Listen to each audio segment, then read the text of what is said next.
कधी बघितलंय का असं शिवलिंग ज्यातून दगड बाहेर काढला तर तुमच्या सर्व इच्छा पूर्ण होतात?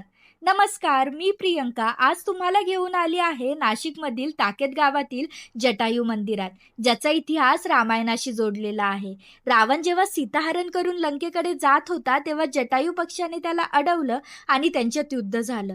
त्यावेळेस रावणाने त्याचे पंख कापले आणि जखमी अवस्थेत जटायू याच ठिकाणी पडला. नंतर भगवान राम इथे आले आणि जटायूने त्यांच्या मांडीवर प्राण सोडले. त्याला मोक्ष देण्यासाठी प्रभू रामांनी बाण मारून इथे हे पवित्र कुंड निर्माण केलं, ज्यामध्ये सर्व तीर्थाचं पुण्य आहे. इथेच एक शिवलिंग आहे, ज्यामध्ये नवसाला पावणारा दगड आहे. जर तो तुम्ही बाहेर काढला तर तुमच्या सर्व इच्छा पूर्ण होतात. पण हा दगड प्रत्येकाकडून निघत नाही. जो हा दगड बाहेर काढतो तो त्याला कुंडामध्ये अभिषेक करून पुन्हा त्याच जागी ठेवून देतो, अशी प्रथा आहे. अशा गोष्टी अनुभवायला नक्की एकदा इथे या. व्हिडिओ आवडला असेल तर लाईक करा आणि मला फॉलो करायला विसरू नका.